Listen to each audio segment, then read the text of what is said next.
Hello मेरे प्यारे बच्चों, केड़ो हाल है, केम छो। Okay, so welcome at Shridhar Institute of Commerce. हम कर रहे थे सेक्शन डी स्टैटिस्टिक्स पेपर 2 और आज हम उसी को कंटिन्यू करते हैं वापस। हमें करना कौन से क्वेश्चंस हैं? पार्ट 1 वाले क्वेश्चंस हम कर चुके हैं और आज करेंगे हम पार्ट 2 वाले क्वेश्चन से। तो आपके स्टार्ट हो रहे क्वेश्चन नंबर 46। तो आ जाओ, क्वेश्चन नंबर 46 से हम स्टार्ट करेंगे, 46 से क्वेश्चन नंबर 51 तक। सो फटाफट आ जाओ, बुक्स ले आओ, फटाफट आ जाओ और आ जाओ स्क्रीन पर। तो आ जाओ स्क्रीन पर, हम स्टार्ट करेंगे क्वेश्चन नंबर 46 से।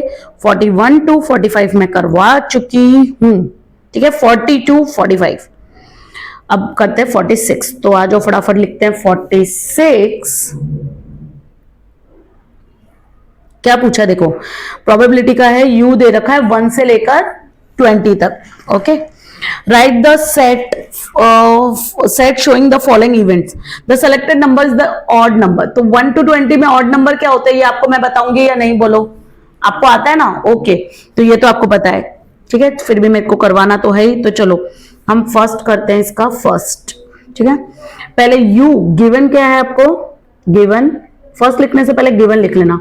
यू दे रखा है आपको कितना, 1 2 3 डैश डैश करके डायरेक्ट 20 लिख दो। ओके, अब पहला करते हैं। तो पहला क्या पूछा है, selected number is the odd number. तो ऑड नंबर पूछा है, ऑड नंबर, ठीक है। तो 1 to 2 में एम क्या हो जाएगा मेरा, इसको बोलते हैं एम, बोलो एम कितना हो जाएगा, ऑड नंबर्स ढूंढ लो इनमें। तो ऑड नंबर हो जाएगा 1 3, तो 20 तक है तो 10 नंबर्स हो जाएंगे, 3 फिर 5 7 9 11, ठीक है, और ऐसे करके कहां तक, 19 तक। तो कितने होंगे, m इज इक्वल टू कितने नंबर्स आएंगे, 10 नंबर्स आएंगे। तो प्रॉब ऑफ a क्या हो जाएगा मेरा, prob of a is equal to m upon n। तो n तो टोटल नंबर्स होता है, टोटल नंबर तो आपके पास 20 है, तो 10 divided by 20। So the answer is 1/2। Understood, ठीक है। चलो नेक्स्ट करते हैं, नंबर 2 यहां पे लिख लेते हैं। चलो नीचे लिखते हैं, कम ढंग से आएगा पिक्चर। नंबर 2 क्या बोला है, the selected number is divisible by 3। तो देखो डिविजिबल बाय 3 निकालना हो ना आपको, तो जो लास्ट नंबर है ना आपके यू का कितना है, 20, तो 20 डिवाइडेड बाय 3 कर दो। सो यू विल 6.67 आ रहा है, तो इसका मतलब 6 आपको डिविजिबल नंबर मिल जाएंगे। अब ये छोटा नंबर था 20, इसलिए मैंने आपको डायरेक्टली बता दिया कि अगर बड़ा नंबर होता तो कैसे करता, मतलब 100 तक होते तो मैं ढूंढती। वैसे तो आप एम ऐसे भी निकाल सकते हो बोल के, 3 की टेबल, 3 6 9 12 15 18 एंड 20। लेकिन अगर आपको 20 थोड़ी आएगा, 21 आता है, डिविजिबल बाय 3 बोला है, तो 18 तक ही आएंगे, ठीक है। तो लेकिन अगर 20 नहीं होता, यू मान लो आपका 1 to 100 होता, तो कैसे पता चलेगा, आप एक एक काउंट करोगे। तो क्या करने का, लास्ट नंबर जैसे मान लो 100 है, 100 डिवाइडेड बाय 3 कर दो, तो आपको 33 नंबर्स, पॉइंट के बाद वाला हटा देना, पूरे पूरे नंबर चाहिए हमें, इंटीजर चाहिए हमें। तो 33 नंबर्स ऐसे मिलेंगे जो 3 से डिवाइड हो सकते हैं, ठीक है। लास्ट नंबर को डिवाइड कर दो। अब देखो यहाँ पे कितने आ रहे हैं, 6 आ रहे हैं, तो करके देख लो, 20 डिवाइडेड बाय 3, जिससे डिवाइड करना उससे डिवाइड करना, मतलब जिससे डिविजिबल चाहिए उससे डिवाइड करना। तो 6.66 आ रहा है, डेसिमल वाले हटा दो, इंटीजर ले लो, यानी 6 नंबर आएंगे, ये रहे 6 नंबर। तो m, अब प्रॉब ऑफ b बोल देते हैं इसको, prob of b is equal to 6 by total number कितने हैं, 20। तो आपका आंसर आ जाएगा, 2 से काट दो तो 2 is 6, 2 10 is 20, so your answer is 10/3/10।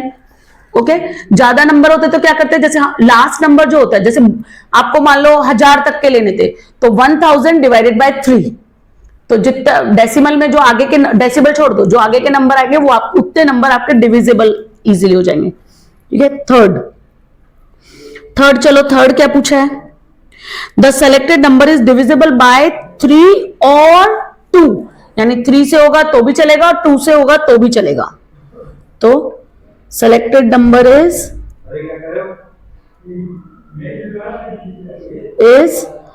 divisible by 2 और 3। तो 2 से जो डिवाइड होंगे उसको मैं प्रॉब ऑफ सी बोल देती हूँ, ठीक है। तो 2 से डिवाइड वाले निकाल लो, नहीं प्रॉब ऑफ सी नहीं, पहले एम निकालो, ठीक है। तो 1 तो आएगा नहीं दोनों में, 2 आएगा, फिर 4 नहीं, फिर 3 आएगा, फिर 4 आएगा, 5 नहीं आएगा दोनों में, 6 आएगा, 7 दोनों में नहीं आता, 8 आएगा, 9 आएगा, 10 आएगा, 11 दोनों में नहीं आता, 12 दोनों में आता है, 13 नहीं आएगा, 14 आएगा ना, आएगा, 2 में आता है 14, 15 आएगा, 16 आएगा, 17 दोनों में नहीं आएगा, 18 आएगा, 19 दोनों में नहीं आएगा, और 20 आएगा। इतने नंबर है आपके एम, ठीक है। तो कितने हो गए, 3 3 6 7 8 9 10 11 12 13। सो प्रॉब ऑफ सी बोल देते हैं इसको। तो 13 डिवाइडेड बाय 20, ठीक है, अंडरस्टूड। कटेगा तो है नहीं।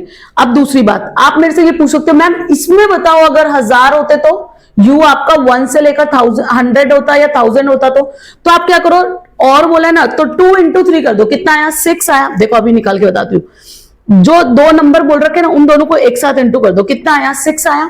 अब 6 से डिवाइड कर दो, तो जैसे अगर मान लो आपका u होता 1 से लेकर 100 तक, तो जो लास्ट नंबर होता है ये 100, तो 100 डिवाइडेड बाय 6 कर दो, तो 100 डिवाइडेड बाय 6। सो आपको 16 नंबर ऐसे मिलते हैं जो 2 से या 3 से डिवाइड हो सकते हैं, यानी m इज इक्वल टू 16 होता है आपका। तब 16 नंबर ऐसे होंगे जो या तो 2 से या 3 से डिवाइड हो सकते हैं। ओके, तो देखो इसमें नहीं, रुको, वो तो एंड वाला होता है ना, 2 and 3 दोनों से कंबाइन कितने हो सकते हैं, वो 16 होगा। नो, क्योंकि 3 2 just 6, ये भी ऐसे हुआ 20 डिवाइड बाय 6। सो ये तो 3 ही नंबर होते हैं जो दोनों में आते हैं। ओके, ये ऐसे नहीं होगा, रुको, ऐसे नहीं होगा। आपको तो दोनों का चाहिए ना। ऐसा तो कब होगा, जब 100 होगा, तो ऐसा तो कब होगा, जब 2 and 3 हो। तो एंड हो तो आपको क्या करना पड़ेगा, जब एंड हो तो आप दोनों को मल्टीप्लाई कर दो। जैसे मान लो क्वेश्चन ऐसा होता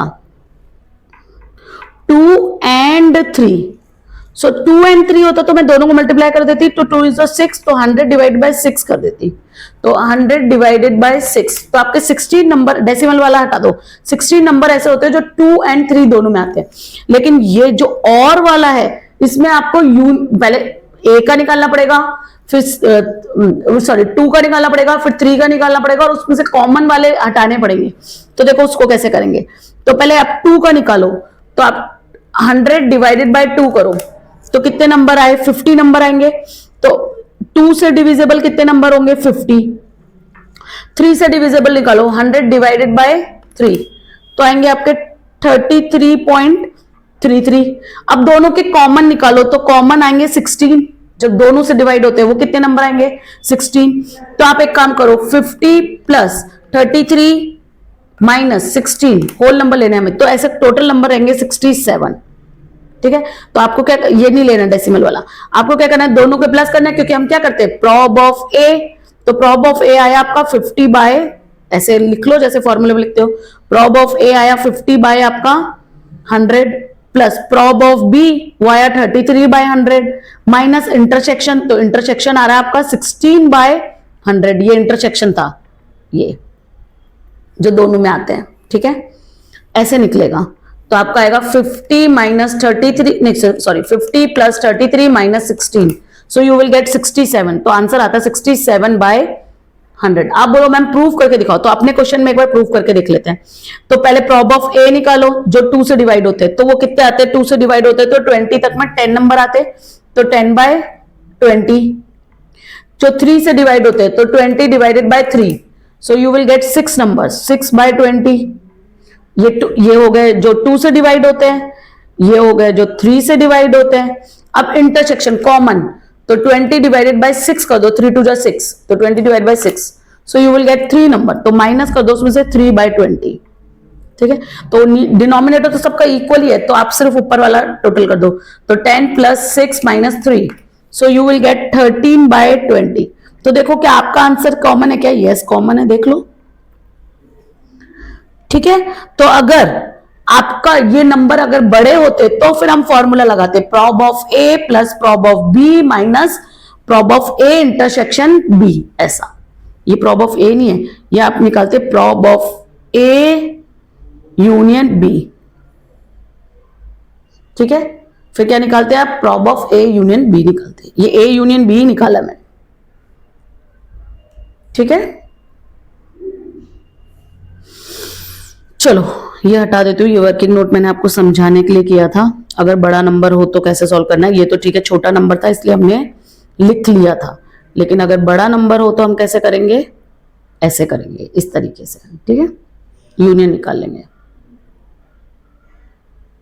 2 से डिविजिबल वाले को प्रॉब ऑफ ए मान लो, 3 से डिविजिबल वाले को प्रॉब ऑफ बी मान लो, और फिर इन दोनों का कॉमन निकाल लो। तो कॉमन के लिए क्या करना? 2 × 3 कर लेना, 6। लास्ट नंबर जो है आपका 20 है, 100 है, 1000 है, उसको 6 से डिवाइड कर दो, तो अब वो आपके कॉमन आ जाएंगे। ओके, चलो ये हमारा क्वेश्चन खत्म। ओके, तो अब हमें करना है क्वेश्चन नंबर 46 कंप्लीट। 47, find the probability of having Thursday. ये क्वेश्चन जरूर पूछा जाता है, स्टार मार्क कर लो। Find the probability of having 53 Thursday in a leap year. तो पहले तो मुझे ये बताओ 40 कौन सा क्वेश्चन है? 47। तो पहले तो मुझे ये बताओ कि लीप ईयर में दिन कितने होते हैं? चलो आप बताओ। 47, अच्छा ये मैं लाइन ड्रॉ करती हूँ तो दूर चली जाती, तो मैं बिल्कुल पास में ड्रॉ करती हूँ। 47 पे आ जाओ। चलो लीप ईयर में टोटल डेज कितने होते हैं? बोलो, लीप ईयर में टोटल डेज कितने होते हैं? फटाफट कमेंट लिखो, कमेंट में लिखो, लीप ईयर में कितने दिन होते हैं? चलो मैं लिखती हूं, अब आप देखो आपने कमेंट में सही लिखा है क्या? टोटल डेज कितना बोल रहे हैं? 366। Very good. Total days in a leap year कितने डेज होते हैं? 366। ओके, अब आप टोटल नॉर्मल डेज देखेंगे तो हम होते कितने हमारे टोटल डेज एक्चुअली? तो टोटल डेज कितने होते हैं? तो हमारे टोटल वीक्स होते हैं 52, और एक वीक में होते हैं 7 दिन, तो आ जाएंगे आपके 364। तो आपके कितने दिन एक्स्ट्रा होते हैं लीप ईयर में? 2 दिन एक्स्ट्रा डेज होते हैं। ये कौन से डेज होते हैं? Extra days, 2 days.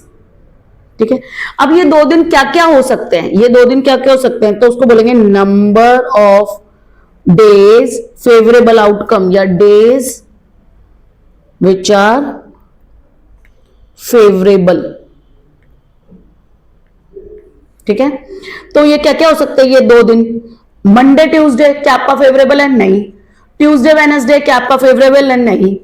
Wednesday Thursday क्या आपका फेवरेबल है? यस, आपको थर्सडे चाहिए था, तो हो सकता है एक वेनसडे हो और एक थर्सडे हो। डे तो एक के बाद एक ही आएंगे ना, मंडे और सैटरडे थोड़ी हो सकते हैं 2 दिन। ठीक है, तो एक सबसेट ये हो गया, और दूसरा क्या हो सकता है? वेनसडे थर्सडे, और थर्सडे फ्राइडे में भी तो एक थर्सडे आ सकता है। अगर थर्सडे हुआ तो थर्सडे फ्राइडे में भी एक थर्सडे आ सकता है। तो टोटल कितने फेवरेबल आउटकम हो गए? 2। तो इसको मैं एम नाम दे सकती हूँ। ठीक है, तो प्रॉब ऑफ ए हो गया मेरा m/n। तो टोटल वीक में दिन कितने होते हैं? 7। तो n कितना होगा मेरा? n कितना होगा वो तो बताइए आपको, 7। तो 2/7 डेज इन अ वीक लिख देती हूं मैं।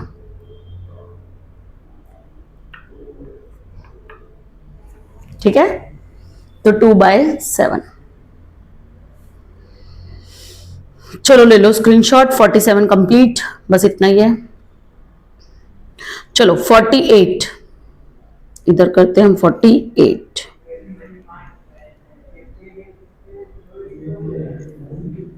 देखो क्वेश्चन है 48, for the 3 mutually exclusive and exhaustive event. तो एक्सक्लूसिव एंड एग्जॉस्टिव इवेंट क्या होता है? जहां पे prob of A plus prob of B plus prob of C is equal to क्या होना चाहिए? 1 होना चाहिए, और तीनों में कोई भी इंटरसेक्शन नहीं होना चाहिए। इंटरसेक्शन क्या होना चाहिए? 5 यानी 0। ठीक है, तो वो तीनों मिला के हमारे क्या होते हैं? 1 होना चाहिए तीनों का टोटल। तो जब इस तरीके का क्वेश्चन हो आपके पास, तो इसके इक्वल टू में कोई एक इवेंट मान लो मैं के मान लेती हूँ, कोई भी मान लो, एक्स मान लो, वाई मान लो, के मान लो। ठीक है, तो आप क्या लिखो? चलो लिखो prob of A plus prob of B plus prob of C is equal to 1. किसमें? म्यूचुअली एक्सक्लूसिव, एक ही आएगा ना, mutually exclusive and exhaustive event में prob of A plus prob of B plus prob of C क्या होता है? 1 होता है. ठीक है, किसमें? Mutually exclusive and exhaustive event.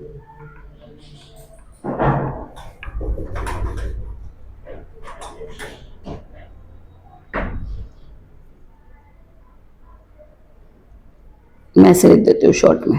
ठीक है, और इंटरसेक्शन क्या होता है? Prob of A intersection B intersection C is equal to क्या होता है? 5. यानी कोई इंटरसेक्शन नहीं होना चाहिए. 2 कंडीशन थी. ठीक है, अब जब भी आपके पास ऐसे वाले क्वेश्चन हो तो उसके ए एक्स मान लो, तो लिखा है, देखो लिख देती हूँ, गिवन, जो गिवन है वो लिखो. तो आपको दे रखा है 2 prob of A is equal to 3 prob of B is equal to 4 था ना, 1 2 हाँ 4 प्रॉब ऑफ सी. तो 4 prob of C is equal to K मान लो, इसके इक्वल टू में, तभी सॉल्व होगा. ठीक है, अब एक एक इवेंट लिख लो. तो 2 prob of A is equal to K लिख सकती हूं. देयरफॉर तो प्रॉब ऑफ ए क्या हो जाएगा मेरा? ए तो इधर मल्टीप्लाई में, इधर आएगा तो डिवाइड में, तो के अपॉन 2. प्रॉब ऑफ बी लिखो, तो 3 prob of B equal to K. तो prob of B is equal to K by 3. Sorry, ढंग से लिखो, के बाय 3. ठीक है, अब ऐसे उसका कर दो. 4 prob of C is equal to K, तो प्रॉब ऑफ सी भी निकाल लो, is equal to K by 4. Okay, अभी मैंने पहली कंडीशन बोली, तीनों का प्रॉब मिलाने पे क्या होगा? 1. तो मैं ऐसे लिख सकती हूं, लिख लो, prob of A plus prob of B plus prob of C is equal to क्या होता है? 1. तो प्रॉब ऑफ ए की जगह लिख दू के बाय 2 प्लस के बाय 3 प्लस के बाय 4 इज इक्वल टू 1.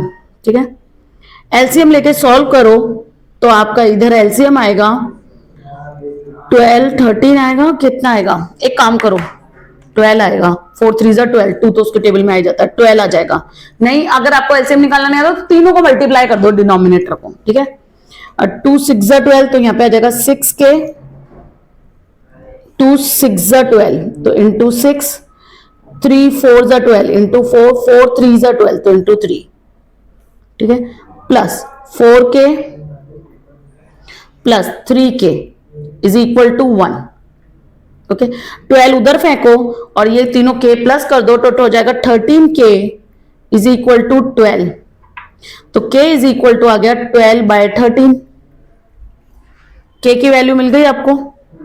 ठीक है, अब आपको निकालना क्या है? देखो फटाफट, ए यूनियन बी और बी यूनियन सी निकालना है. ओके, अब पहले मेरे को फिर इसके लिए सब निकालने पड़ेंगे. ठीक है, तो प्रॉब ऑफ ए निकाल लो. Prob of A is equal to क्या था? के बाय 2. तो मैं के की जगह वैल्यू रख दो, तो 12 बाय 13 डिवाइडेड बाय 2 है. तो डिवाइड नहीं, अब डिवाइड में रखना है, उसका नेचर डिवाइड ही होना चाहिए. तो इंटू 1 बाय 2 लिख सकते हो, तो डिवाइड का ही नेचर हुआ. सॉल्व कर दो, तो 2 1 जा 2, 2 6 जा 12, ये कटेगा नहीं. So you will get 6 by 13. Prob of A आ गया. प्रॉब ऑफ बी निकाल लो, तो वो है के बाय 3. के की जगह के की वैल्यू रख दो, तो वो है 12 बाय 13 इंटू 1 बाय 3. अब कटेगा नहीं, तो सॉल्व कर लो. खाली नीचे लिखती हूं, उधर लाइन ड्रॉ कर दूंगी, तो कटेगा तो है नहीं कुछ भी. तो ऊपर तो 12 ही आ जाएगा, और 13 इंटू 9 कर लो, 13 into 3 sorry 39. Prob of B भी आ गया. अब निकालो प्रॉब ऑफ सी. सी आ जाएगा के बाय 4. के की वैल्यू रख दो 12 बाय 13 इंटू 1 बाय 4. अब कट जाएगा. 2 2 जा 2, 6 जा 12, 2 1 जा 2, 2 3 जा 6. So you will get the value 3/12. Prob of A आ गया, प्रॉब ऑफ बी आ गया और प्रॉब ऑफ सी आ गया। ठीक है, एक मिनट, ये कट जाएगा ना 3 से, 3 4, हाँ ये कट सकता है ना, 39 में 3 आता होगा, हाँ 13 बार, तो 3 4 12 काट देती हूँ, चलो यहाँ पे काट दो, कोई बात नहीं, 39 दिखा तो मुझे एकदम से ध्यान आया। 3 4 12 और 3 1 3 3 3 9, तो आंसर आया 4/13। ये है आंसर। ठीक है, इसका ये है और इसका ये है और इसका ये है। आंसर को ऐसे डाल दिया करो ताकि पता चले कि वो आंसर है। ठीक है, अब प्रॉब ऑफ सी आ गया, पर ये थोड़ी पूछा था, आपको पूछा था prob of A union B. पहले क्या पूछा था, देखो क्या पूछा है, ए यूनियन बी और बी यूनियन सी। तो prob of A union B, तो म्यूचुअली एक्सक्लूसिव एंड एग्जॉस्टिव है, तो is equal to prob of A plus prob of B. Intersection होगा ही नहीं इसमें, वो मैंने कंडीशन पहले लिख दी थी, तीनों में इंटरसेक्शन क्या होगा 5। अब प्रॉब ऑफ ए कितना आ रहा है तेरा 6/13 और प्रॉब ऑफ बी कितना आ रहा है आपका 4/13। दोनों में ये तो कॉमन ही है, तो आंसर आ जाएगा 10/13। अब prob of B union C निकालो, तो prob of B plus prob of C. Prob of B लिखो कितना आ रहा है 4/13 और सी लिखो 3/12। 3/12 3/13 3/13 क्या कर रहे हो, बोलते नहीं हो मैम कैलकुलेशन मिस्टेक, नीचे तो 13 ही है ना, ये तो हमने इधर काटे। 3/13, so 4 5 6 7, so you will get 7/13. okay, this is your answer, this is your answer. done. ये बड़ा क्वेश्चन था, यहां से ले लो, ले लो स्क्रीनशॉट, पूरा आ गया आपका। अब ले लो, डन 48। चलो आगे करें। अरे ये बहुत अजीब सा बन गया, चलो मैं दूसरे कलर से करती हूँ तो आपको पता चल जाएगा पार्टीशन। ठीक है, चलो कौन सा है 40, कौन सा हो गया 48, 49 पे आ जाओ। प्रॉपर्टीज ऑफ बाइनॉमियल डिस्ट्रीब्यूशन, देखो कितनी बार पूछा गया है, ये तो आपको आती है, एनी 6 लिखनी है। Okay, properties of binomial distribution, discrete distribution होता है, मीन एनपी, नहीं पैरामीटर एनपी होते हैं, मीन भी एनपी होता है, फिर स्टैंडर्ड डिवीजन एनपीक्यू होता है, रूट में एनपीक्यू, वेरियांस एनपीक्यू होता है। ठीक है, पी की वैल्यू अगर लेस देन हाफ है, वो वाला लिखना है इसमें। ठीक है, तो आपको मिल जाएगा क्वेश्चन नंबर 49, आपको सीधा सीधा ही मिल जाएगा। पेज नंबर 81 पे देखना, लिख लो, यहां पे लिखो पेज नंबर 81। कौन सी बुक, पार्ट 2। ठीक है, पार्ट 2 पे पेज नंबर 81 पे 49 कंप्लीटेड। चलो 50, 2 क्वेश्चन बचे, फटाफट करते हैं। चलो 50 पे आ जाओ फटाफट, मेरे पास यहां जगह है तो मैं 50 यहां करवा देती हूँ। 50, ठीक है,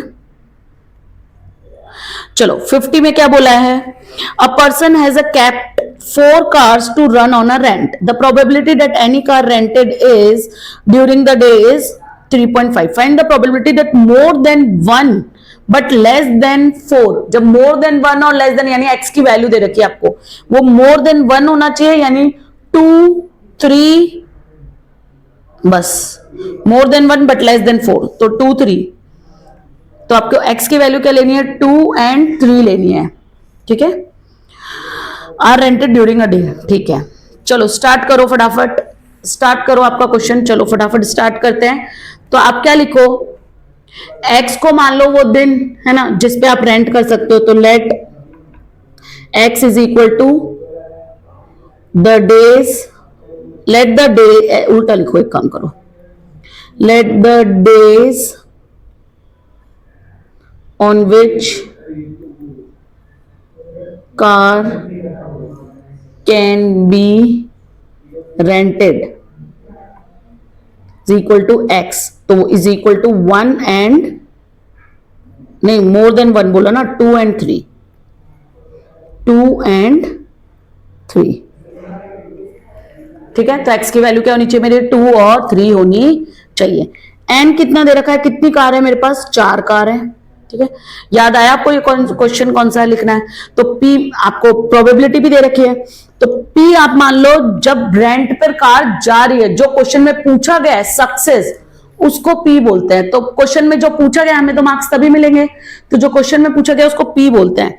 तो क्वेश्चन में हमें पूछा गया रेंट पर देनी है और देने की प्रोबेबिलिटी दे रखी है, कार रेंट पे जा सकती है उसकी प्रोबेबिलिटी दे रखी है 3/5, तो P आ गया मेरा 3/5, ये गिवन है। तो Q निकाल सकते हो मैं, Q is equal to, therefore Q is equal to 1 minus P, तो 1 माइनस 3/5, तो आंसर आ जाएगा आपका 2/5।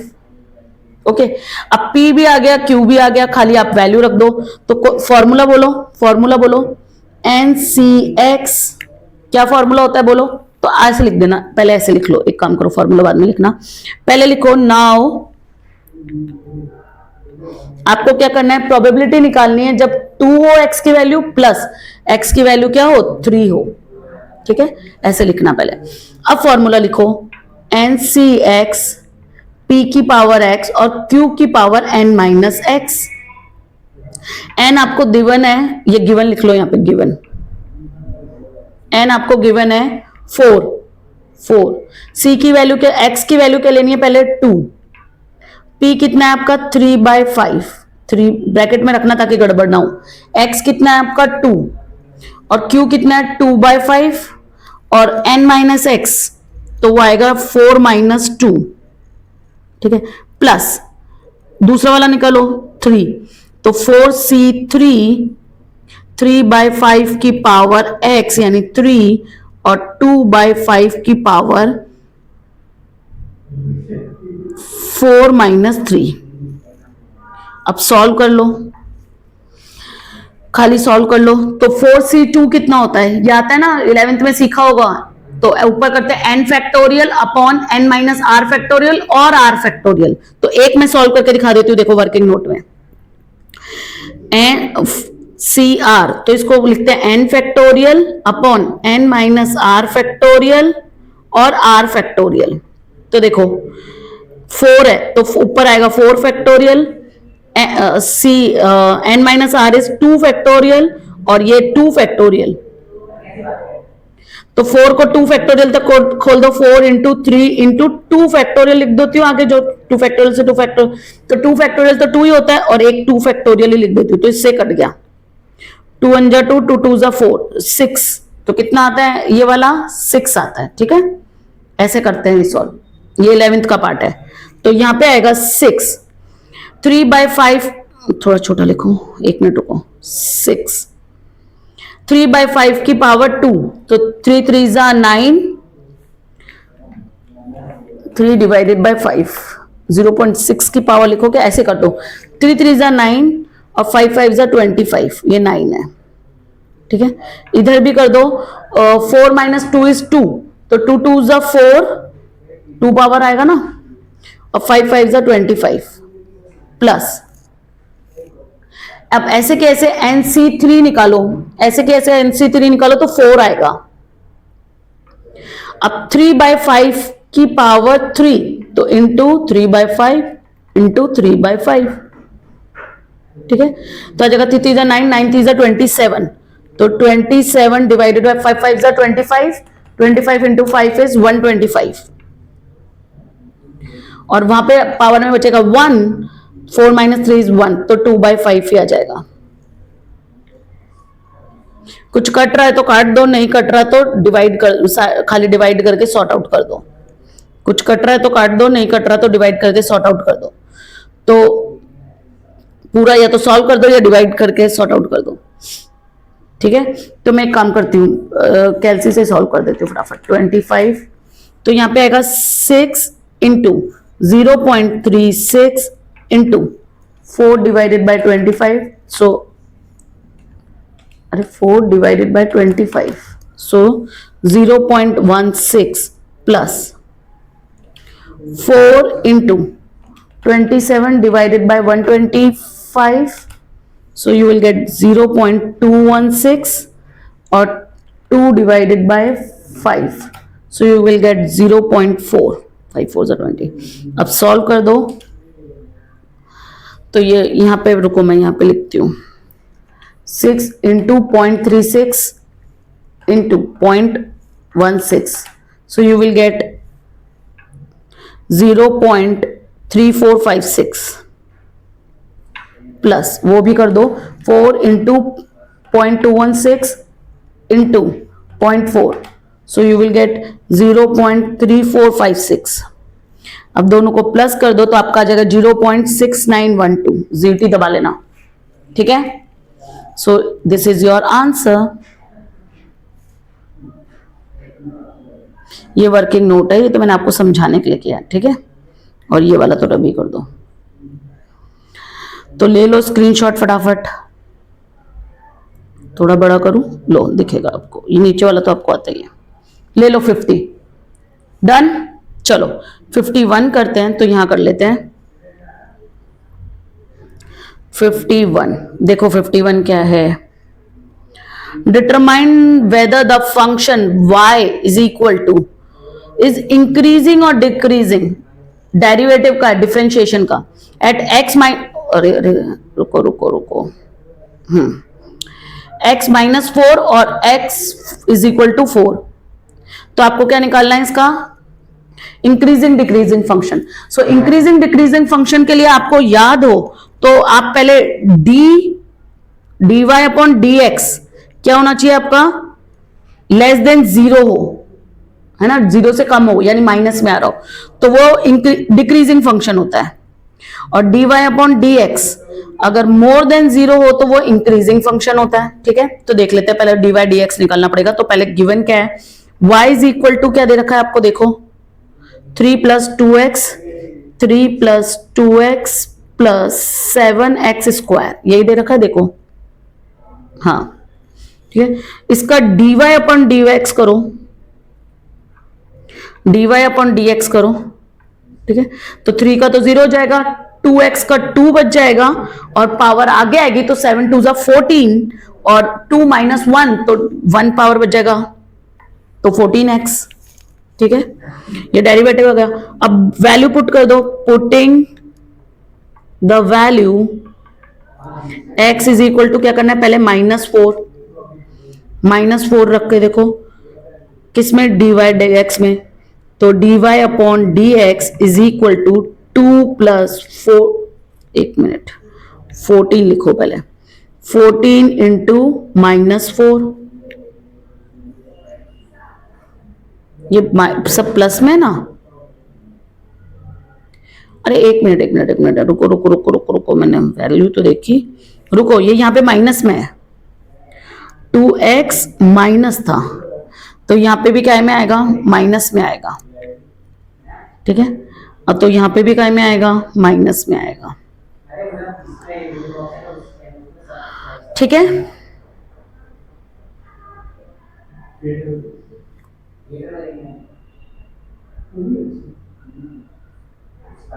अब करो सॉर्ट. तो यहां पे हो जाएगा 2 माइनस माइनस क्या में हो जाएंगे, प्लस में हो जाएंगे. कुछ गड़बड़ हो रही है क्या. 14 इंटू 4 करो तो आपका आंसर आएगा 56. ये माइनस गिवन था, हाँ माइनस गिवन है, और x की वैल्यू -4 रखनी है, ठीक है. तो आंसर आएगा 56. सो माइनस माइनस क्या हो गया, वो माइनस का आएगा 56, फिर प्लस हो जाएगा, तो हो गया 58. ओके. सो व्हेन, ये लिख दो, dy अपॉन dx, अगर लिखे नहीं ना मैंने, कंडीशन क्वेश्चन में लिखी थी, अगर लेस देन 0 हो, देन इसको खत्म करते हैं यहाँ पे, देन द फंक्शन इज ये लेस देन 0 है तो डिक्रीजिंग, ठीक है, तो अभी आपका काय में आ रहा है, प्लस में आ रहा है, एंड दोनों लिख देती हूं मैं, dy अपॉन dx अगर मोर देन 0 हो देन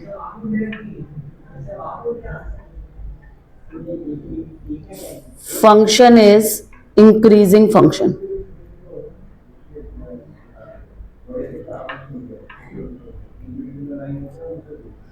अब पहले वाले का आपका क्या हुआ, पहले वाले का क्या हुआ, देयरफॉर dy अपॉन dx आपका क्या आ रहा है 58, तो 58 क्या है आपका,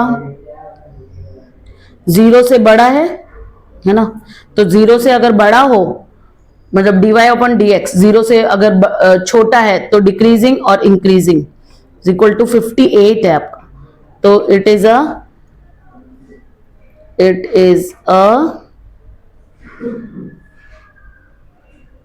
increasing function, function at x minus 4,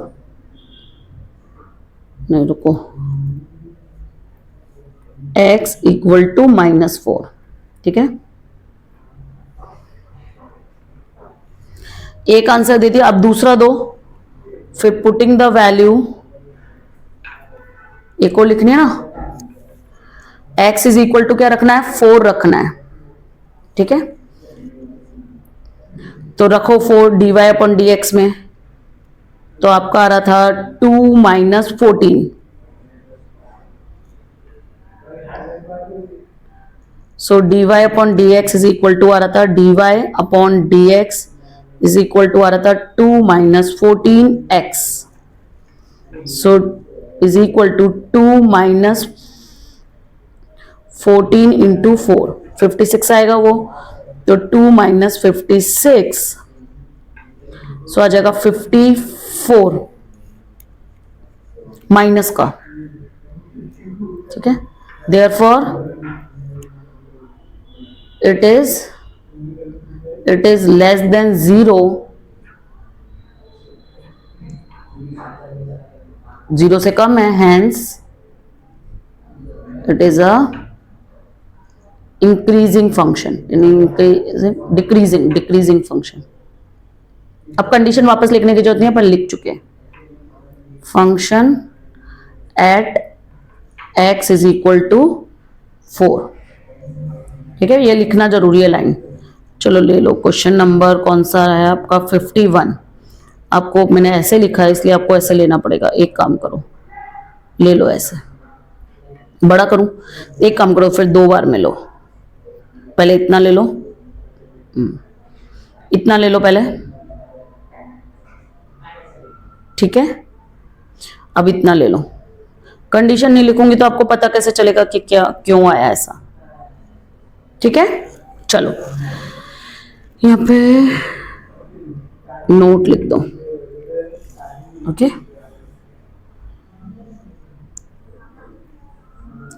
चलो तो और बचा है हमारा कुछ, बस खत्म, ये लास्ट क्वेश्चन था हमारा। सो आप एक्सप्लेनेशन के साथ वीडियो यहां देख सकते हैं, और अभी थोड़े दिन से मुझे लगा कि शॉर्ट्स भी डाल दूं, तो कोई बच्चों को सिर्फ आंसर देखने होते हैं, तो आप मेरे यूट्यूब चैनल पे ही शॉर्ट्स में भी जा सकते हैं, तो आपको सारे सिर्फ आंसर चाहिए तो आप शॉर्ट्स में स्क्रीनशॉट लेके काम कर सकते हैं, और आपको एक्सप्लेनेशन चाहिए, समझना है क्वेश्चन कैसे हुआ, तो आप मेरे यूट्यूब चैनल पे आ सकते हैं। और आपका जो इतना सारा प्यार मिल रहा है उसके लिए खूब खूब आभार, thank you very much all of you, और आप हमें सब्सक्राइब कर लीजिए, इसी से आप ही का फायदा होगा। द रीजन इज जैसे क्योंकि एक एक दिन में 4-4 5-5 वीडियो अपलोड हो रहे हैं, तो आपको याद रहेगा जब हमारे सब्सक्रिप्शन होता है तो हमें ऊपर दिखता है कि कुछ नया डाला गया है, और जो नया डाला गया है उसका थोड़ा सा डिस्क्रिप्शन भी दिखता है, तो आपको पता चल जाएगा कि क्या नया आया है, तो एक बार आप देख लोगे ना गो थ्रू, तो जब आप पढ़ने बैठोगे तो आपको याद रहेगा, ओके, तो definitely it help you lot in your exams, okay, and thank you very much आपके इतना प्यार बनाए रखने के लिए। चलो have a nice day, good bye.